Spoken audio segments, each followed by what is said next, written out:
Irmãos, resgatar uma palavra que eu trouxe aqui na ocasião da pandemia, né? Deu uma reformulada nela, mas ainda dentro dessa série de reflexões sobre os encontros que muitos homens e mulheres tiveram com Cristo Jesus, eu gostaria de focar nesse homem e eu gostaria de convidar você a abrir em Marcos capítulo 15, versículos 21 e 22. Marcos 15, 21 e 22.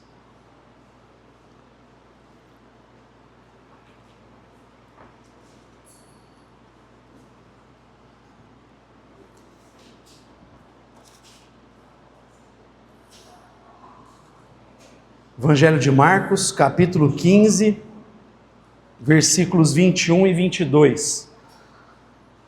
Diz assim: Passava por ali certo homem de Cirene chamado Simão, que vinha do campo, pai de Alexandre e de Rufo, e obrigaram-no a que lhe levasse a cruz. Conduziram Jesus ao lugar chamado Gólgota, que quer dizer lugar da caveira. Lucas 23, 26 diz assim: Enquanto levavam, agarraram Simão de Cirene, que estava chegando do campo, e lhe colocaram a cruz às costas, fazendo-o carregá-la atrás de Jesus. E Mateus 27, 32: E quando saíam, encontraram um homem sirineu, chamado Simão, a quem constrangeram a levar a sua cruz, e chegando ao lugar chamado Gólgota, que significa lugar da caveira. Pai, te damos graças pela Tua palavra, pedimos que nesse momento o Teu Espírito venha conduzir esse momento de reflexão, abrindo os nossos corações para absorver a Tua santa palavra nessa manhã, que ela fale poderosamente aos nossos corações, é o que nós te pedimos em nome de Jesus. Amém. Meus irmãos, uma das canções mais bonitas que eu acho da música cristã brasileira, ela foi composta pelo Estênio Marços, ela chama O Tapeceiro. E lá nessa canção, ele compara o trabalho de Deus na nossa vida ao trabalho de um tapeceiro. E aí um trecho da canção ele diz assim: Minha vida é obra de tapeçaria, é tecido de cores, alegres e vivas, que fazem contraste no meio das cores nubladas e tristes. Se você olha do avesso, nem imagina o desfecho, mas no fim das contas tudo se explica, tudo se encaixa, tudo coopera para o meu bem. Quando se vê pelo lado certo, muda-se logo a expressão do rosto, obra de arte, para a honra e glória do tapeceiro. Quando se vê pelo lado certo, todas as cores da minha vida dignificam a Jesus Cristo, o tapeceiro. Olhando para esse texto, meus irmãos, é possível perceber essa obra do tapeceiro da vida. Esse encontro de Simão, o sirineu, com Jesus Cristo, mesmo num momento tão confuso, difícil, é o momento que Deus começa a trabalhar na vida desse homem. E aí eu gostaria nessa manhã, de maneira rápida, pensar alguns princípios, algumas lições para a nossa vida, tendo em vista essa canção, essa ideia do Deus que trabalha, que às vezes coloca algumas cores na nossa vida que a gente não entende, alguns momentos, mas no final, como diz Paulo, e é entoado nessa canção, tudo coopera para o bem daqueles que amam a Deus. Ele está trabalhando para nos transformar à imagem do seu Filho Jesus de Nazaré. Primeira coisa que esse texto ensina para nós é que a vida é marcada por contratempos. A vida é marcada por surpresas. O texto diz que esse homem era de Cirene, o sirineu, e que ele vinha do campo. Cirene no norte da África. E por que ele estava em Jerusalém na ocasião? Porque, como todo bom israelita, na época da Páscoa, da festa dos tabernáculos, os israelitas peregrinavam até Jerusalém para participar das festividades no templo. Todo israelita queria participar com seus irmãos. Então, ele vinha do norte da África para participar daquele tempo de festividade, de celebração, celebrar a libertação de Deus no Egito. Ele queria participar desse momento. E do campo, porque muitos israelitas, para levantar os recursos necessários para a subsistência daqueles dias, procuravam um trabalho no campo. Então recebia lá o seu denário, poderia então comprar comida para ele, para sua família, para passar aquele período ali das festividades. Então imagine esse homem que planejou tudo bonitinho, veio para participar da festividade, levantou recursos no campo, e aí quando ele entra em Jerusalém, ele se depara com uma cena confusa, uma cena estranha. Não tão estranha, porque era hábito crucificar criminosos naquele contexto, naquela época, mas o estranho para ele é que ele é forçado a entrar naquele cenário e carregar a cruz de um suposto criminoso. Então para ele está tudo bonito, está tudo planejado, está tudo organizado, mas de repente os soldados o constrangem a participar do episódio. O texto diz, ele é forçado, eles agarram ele.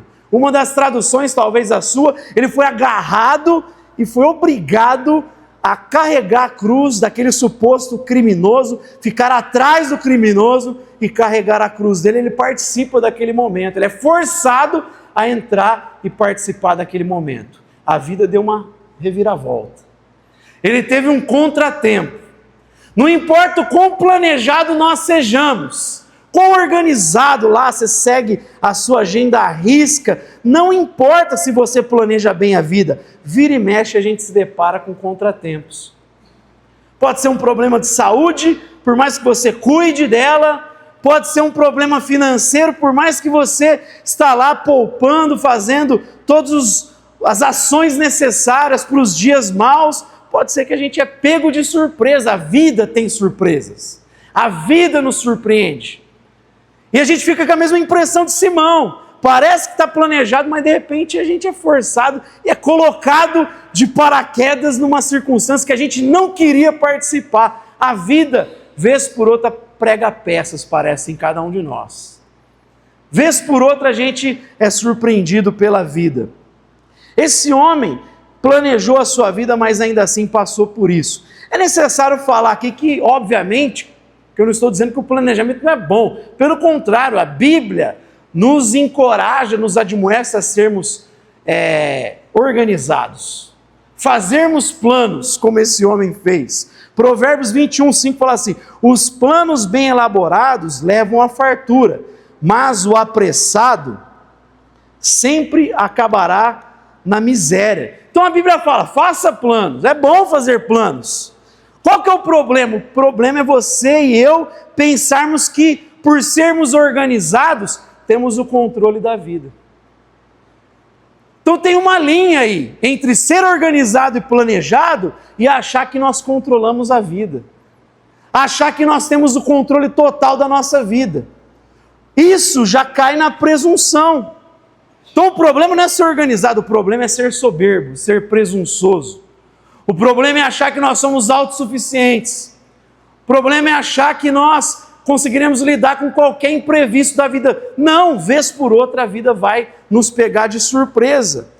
Então o problema é a pretensão de controle sobre a vida. E Tiago vai dizer isso no capítulo 4, dos versos 13 a 16. Ele vai dizer assim, muitos dizem, olha, vamos para aquela cidade fazer esse ou aquele negócio, vamos levantar recurso, dinheiro. Ele vai, antes de dizer que você vai fazer isso, vocês deveriam dizer, se o Senhor assim o permitir, faremos isso ou aquilo. E aí ele nos dá algumas lições para a gente evitar cair nessa presunção, nesse mesmo texto de Tiago. Primeiro ele fala assim, olha, tenha em vista a sua ignorância quanto ao amanhã. Ah, vamos fazer esse negócio. Cuidado para não cair na pretensão dos coaches, que é a galera que acha que controla tanto que começa a dar a receita do bolo. Todo mundo que seguir a receita vai ter êxito financeiro, vai ganhar muito dinheiro. Cara, se fosse fácil assim, nem todo mundo tem essa capacidade, esse dom de ganhar riqueza. O cara pode ser muito inteligente em diversas áreas, mas às vezes não é bom para ganhar dinheiro. E aí o pessoal faz receita de bolo, segue aqui que é batata, você vai ficar milionário. Para! Muitos deles nem são milionários, né? Tem que tirar foto na frente de carro importado, que não é dele. Ou alugar por um dia para falar, olha só a minha vida e tal. Então essa pretensão que Tiago está dizendo que a gente tem que evitar. Seja organizado, planeje. Simão planejou. Mas não se esqueça, você não tem controle, a vida prega peças em nós, vez por outra. Como que eu evito? Primeiro, tenha em vista, você é ignorante quanto ao amanhã. Eu sou ignorante quanto... Eu não sei o que vai acontecer amanhã. Segundo, ele fala, tenha em vista a brevidade da vida. Que a vida é como um vapor. Ela passa. É rápida, a vida é rápida. Olha aí, gente, estamos caminhando já, daqui a pouco, para o final do ano de 2025. Gente, acabou agosto, olha que surpreendente, acabou agosto já. Tem uns que a gente fica, 31 de... Passa 3 meses, mas não passa 31 de agosto, né? Sempre assim. A vida é rápida, é curta, é breve. Você que é pai de filho já adolescente como eu, a gente fica vendo foto deles e fala, cara, já está um marmanjo. Ontem estava no colo. A gente estava lá ontem com o nenê do Igor, da Natália. Não, já passou, daqui a pouco está andando na vinha, não vejo a hora de andar, porque é rápido. Calma, não vai, mas daqui a pouco já está, nossa, aí já está andando, já falando, já está tocando bateria, que o Igor vai ensinar, né? É rápido, a vida é rápida. Então, como que eu não caio no orgulho? Primeiro, ignorância quanto ao amanhã. Segundo, tenha em vista que a vida é breve. E terceiro, ele fala, dependa de Deus. Se o Senhor permitir, eu tenho que ter em vista que eu dependo todo o tempo de Deus. Se você acordou hoje é porque Deus está te sustentando pela graça dEle. E Jesus diz que Ele faz nascer o sol sobre os bons e sobre os maus, faz cair a chuva sobre justos e injustos. Ele controla, Ele sustenta. As misericórdias do Senhor se renovam a cada manhã. É ter essa compreensão que Ele que sustenta cada um de nós dependemos completamente deles. E nesse sentido, os contratempos, eles são uma bênção para nós. Que justamente os contratempos da vida que fazem a gente reconhecer a nossa limitação, fazem a gente reconhecer a nossa insignificância. Lembra do comandante do exército da Síria, Naamã? Poderoso guerreiro, um herói famoso no país dele, um cara cheio de status, um cara com dinheiro, um cara que tem o favor do rei. Quando é que ele percebeu que tinha um Deus e que ele era limitado? Quando veio a lepra. Quando vem a lepra que esse homem se converte. Quando vem um contratempo que ele fala, eu sou limitado, eu não sou esse poderoso guerreiro todo aí. Então o contratempo vem para a gente poder falar, eu não sou esse Superman todo, esse super-homem que eu acho que eu sou. Tem muita gente que porque tem dinheiro no banco, está sobrando, tem favores, ele acha que ele controla. Aí Deus, pela graça, tem que vir e dar uma mexida em nós. Espera aí, meu filho, deixa eu chacoalhar a tua vida um pouquinho para você ver que você não tem o controle todo da vida. E quando ele chacoalha a vida, a gente olha para cima. Quando a gente brinca, né? É ateu até chacoalhar o avião. Aí na hora que chacoalha o avião, todo mundo, meu Deus! Até o ateu. Ele vem chacoalhar para a gente olhar para o lado certo, e esse é o segundo ensino que eu gostaria de retirar desse texto. Na hora que vem a turbulência, na hora que vem o contratempo, a gente tem que aprender a olhar para o lado certo. Porque às vezes a gente está olhando para as cores nubladas e tristes. Você está olhando para o cenário de injustiça, você está olhando para o cenário de violência, está olhando para as cores nubladas e tristes. Você não está entendendo o que o tapeceiro está fazendo. Você fala, não, mas o que ele está fazendo? Está estranho isso. Mas quando a gente olha para o lado certo, a gente começa a ter uma percepção maior da obra dele. A gente vai ver que essas cores nubladas e tristes são o contraste necessário para ressaltar as cores alegres e vivas. É necessário esses contrastes, a vida precisa deles. Simão, meus irmãos, ele foi colocado em um cenário, como eu disse, confuso. Pensa bem, o texto diz que tem soldados batendo em Jesus, tem um cenário de violência, tem um cenário de religiosos, desfrutando daquele sofrimento de Jesus. Aquela gente sádica que está amando ver aquilo lá. E tem mulheres chorando pelo aquilo que está acontecendo. Então o cenário tem violência, tem sadismo, o cenário tem gente cheia de desesperança, que está chorando, de desespero, desanimado, sofrendo. É nesse cenário que ele é empurrado, que ele é forçado. Mas sem saber o porquê, no meio daquela confusão, o texto de Lucas vai dizer que à frente dele estava Jesus. Sem saber quem era, ele começou a olhar para o lado certo. Eu te digo, aquele olhar, eu tenho certeza que foi que deu um estalo diferente no interior daquele homem. Ele estava olhando para Jesus de Nazaré à sua frente. O lado certo para nós é olharmos para Cristo Jesus, não é olhar para a desesperança dos nossos dias. Está cheio de gente desanimada hoje, desesperançada, desmotivada. Se a gente olhar para essa gente, para essa turma, nós vamos aderir ao mesmo sentimento deles, de medo, de desespero, de pavor.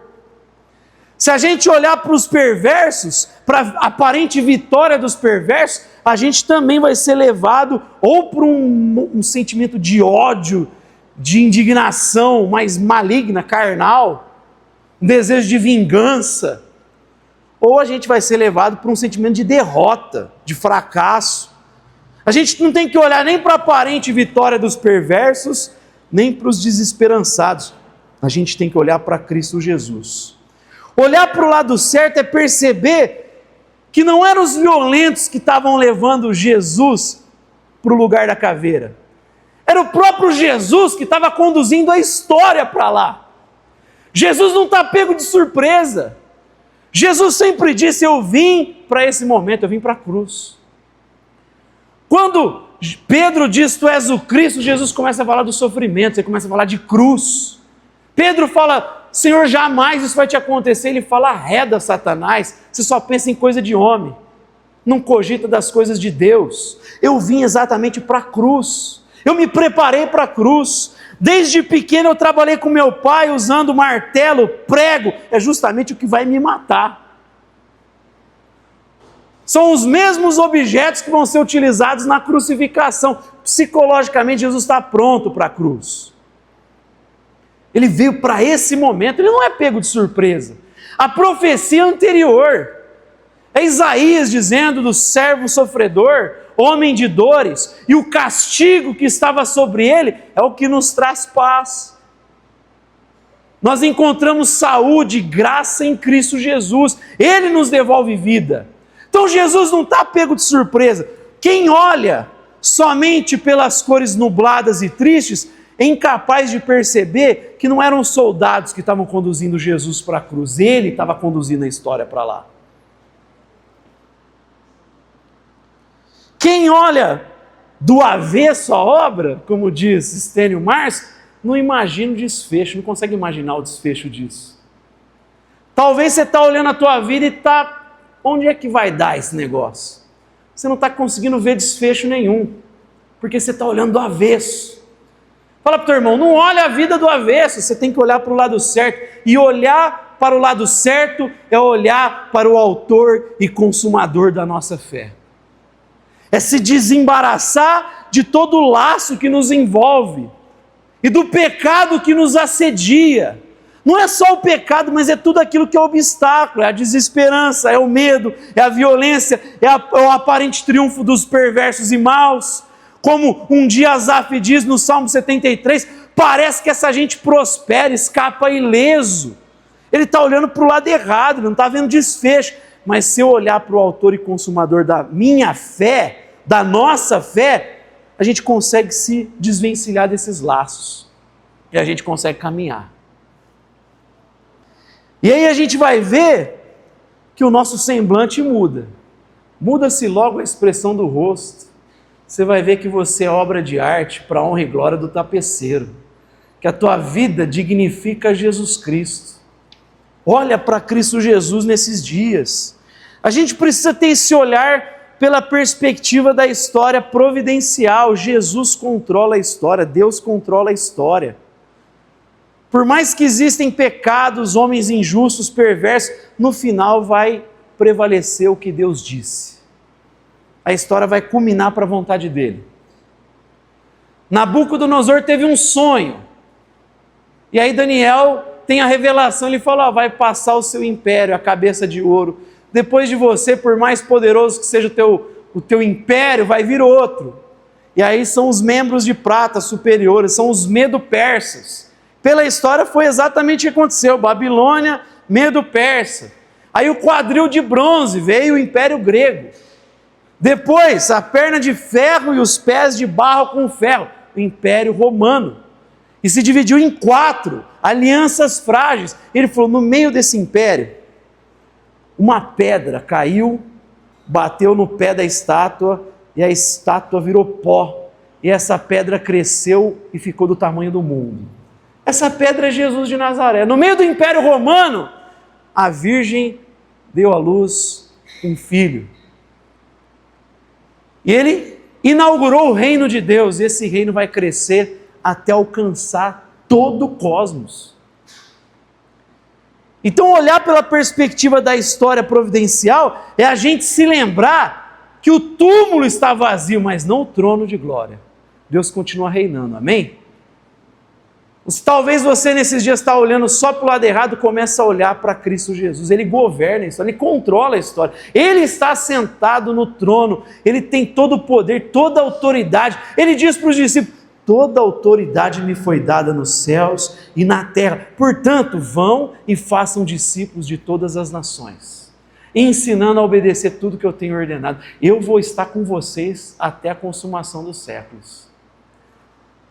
Naquele dia, Simão olhou para o lado certo, até parece por coincidência, mas Cristo já tinha chamado ele, já era um escolhido de Deus.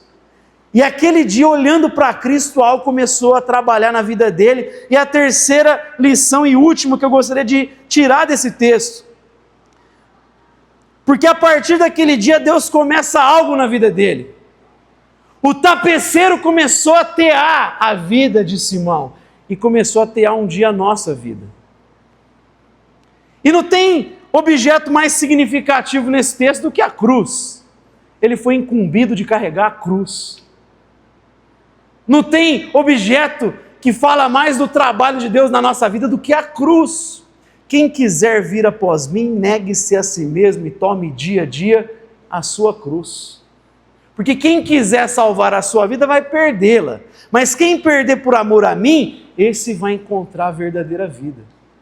A cruz é o objeto aí simbólico que Deus quer trabalhar em nós.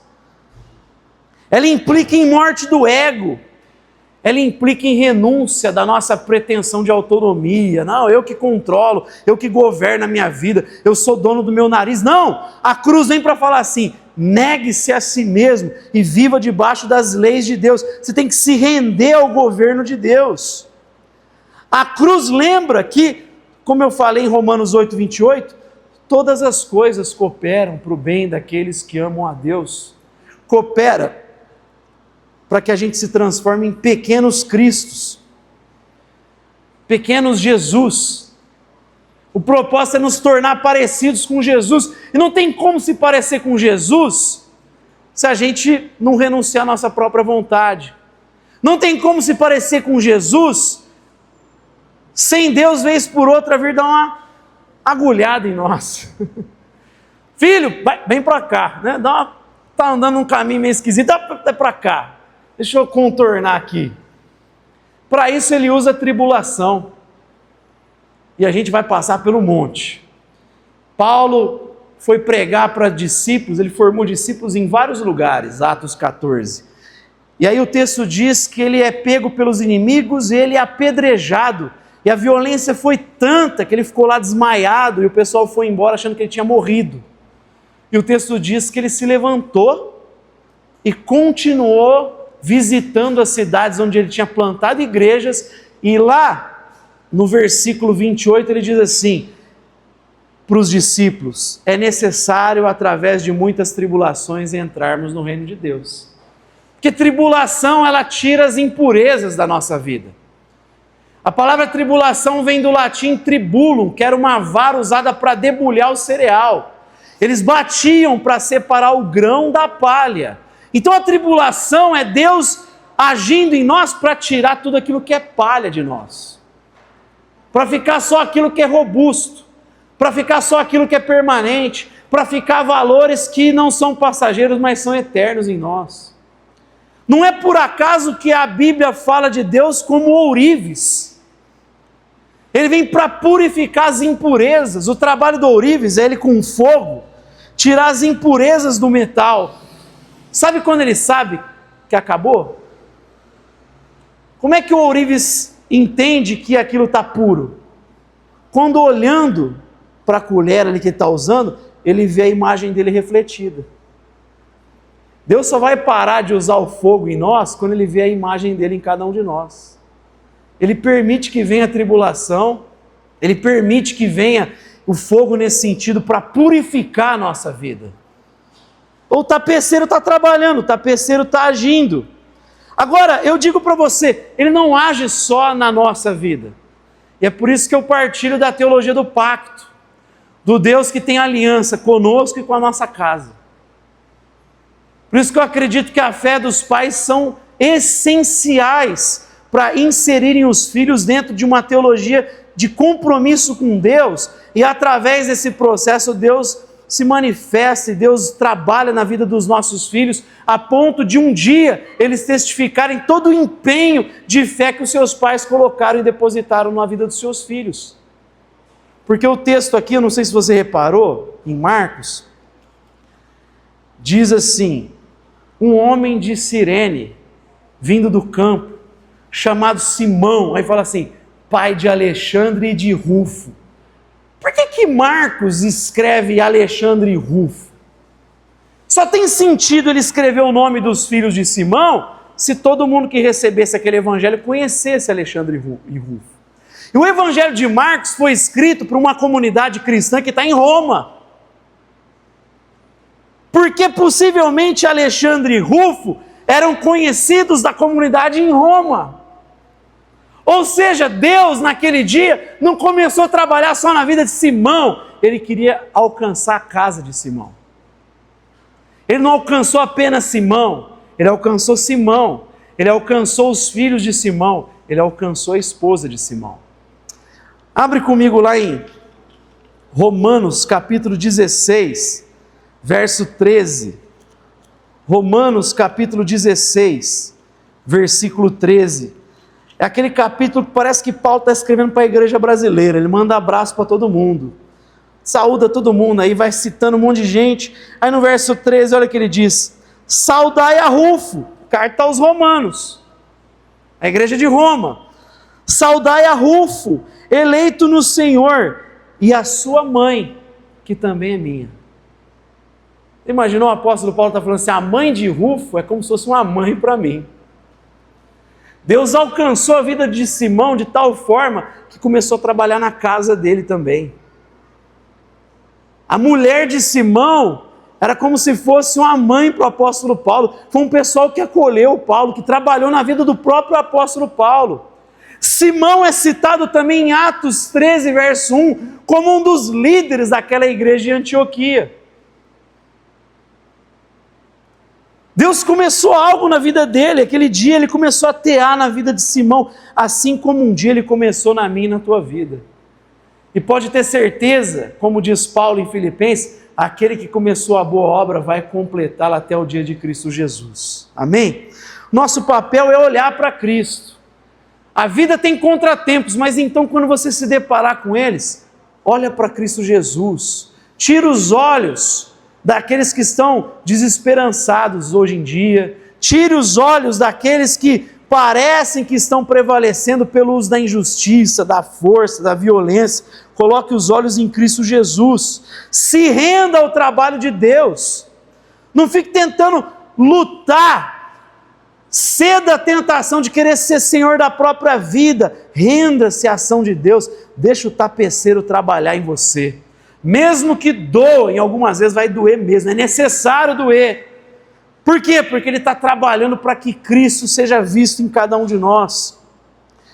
Tenha em mente que o lugar da caveira é o preço que nenhum de nós é capaz de pagar. Por isso que ele leva lá e agora é Cristo que assume. Tenha em mente que aquilo que era impossível para nós, foi possível para Deus. Que Cristo pagou aquela dívida impossível para nós. e que a morte de Cristo vem trazer vida para cada um de nós. Nessa manhã nós vamos celebrar a ceia do Senhor recordando isso, lembrando da obra que Ele começou em nós, mas também rememorando a nossa necessidade de se alimentar da vida dEle, lembrar aquilo que Ele fez por nós naquele dia no Calvário, aquele dia que Simão levou a cruz até o lugar da caveira. 2025 anos depois nós estamos aqui reunidos para nos lembrar do que foi feito. Eu gostaria que com esse coração tomado pela gratidão, tomado de graças, de ações de graças a Deus, você celebrasse esse momento. Pedir para os irmãos distribuírem os elementos da ceia.